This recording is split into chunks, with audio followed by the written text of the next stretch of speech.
Jersey Sports Zone's coverage of Notre Dame and Trenton is brought to you by Princeton Orthopedic Associates.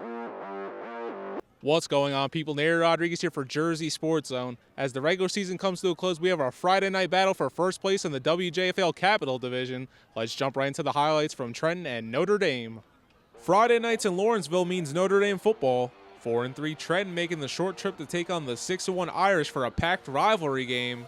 A win for Trenton would make them WJFL Capital Division champions. A Notre Dame win would mean co-champions between the two. Tornadoes doing a good job holding the ball for the entire first quarter as 2 minutes remain. They go for it on 4th and 5, but the snap is low and will remain scoreless at the end of one. Start of the second, Trenton on a 4th and goal decide to go for it once again. This time it's Messiah Cook stopped short. Irish D keeping this game scoreless. Notre Dame looking to get on the board as less than 2 minutes remain in the quarter. Tyquil Anderson shuts down the pass from quarterback Robbie Bucher. Next play, Irish decide to go back to the air. Bucher's pass to Pop Sproul gets there, and we have our first score. Not so fast. A holding call negates the touchdown. So on 4th down, they decide to try for the same spot. Jazier Merrick's and company not letting that happen, though. We head into halftime tied at 0. This turned into a completely different game in the second half. Robbie Bucher opening drive for Notre Dame keeps it on the read option. And 12 getting shifty as he runs it in for a 21-yard touchdown. Irish strike first. They lead 7-0 with 8:39 to play in the third. They enjoyed that for all about 2 seconds. Ensuing kickoff, James Hubbard for Trenton gets the return. He looks like he might just go down easy, but nope. Hubbard says, I want to run. 2 cutting it up downfield like an Iron Chef. Trenton knocked out at the 22. Very next play, it's a handoff to Messiah Cook. Good luck trying to tackle that. Tornadoes answer back with an electric score of their own, and we're tied up at 7 to end the third. Brothers Cortez and Coleon Williams running the ball well for the most part in this one, but just haven't found the end zone. Cole going to put ND in the red zone on this 23-yard pickup. They call on Cortez to finish it, and he does.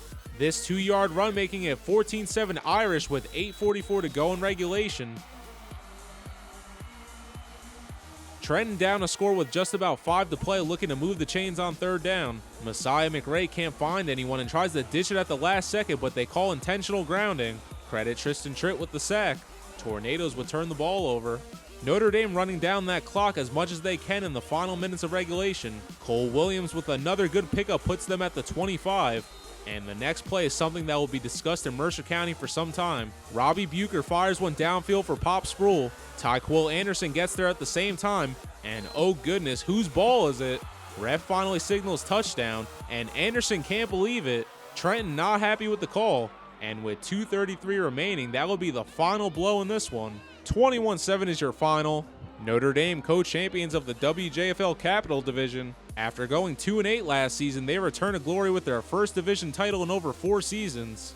Cortez Williams rushes for 175 yards and a touchdown. Coleon Williams had 129 yards. But senior quarterback Robbie Bucher, 7 of 11 passing for 53 yards and a touchdown. Also had 50 yards rushing and a running score.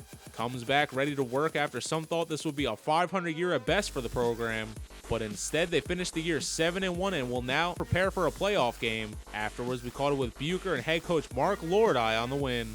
I'm so proud of these kids. They've battled so much adversity for the past 3 years.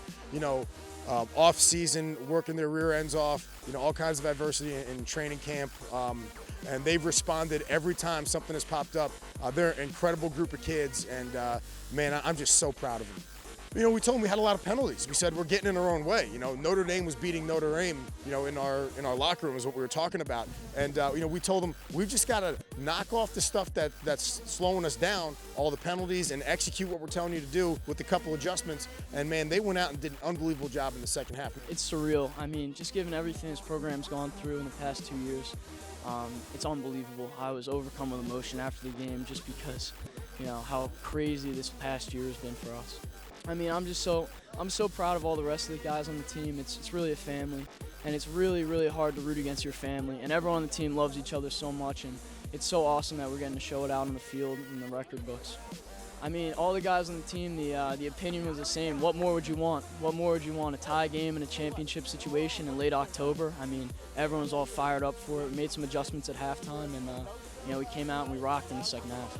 I'm Nary Rodriguez, and you already know, it's Jersey Sports Zone.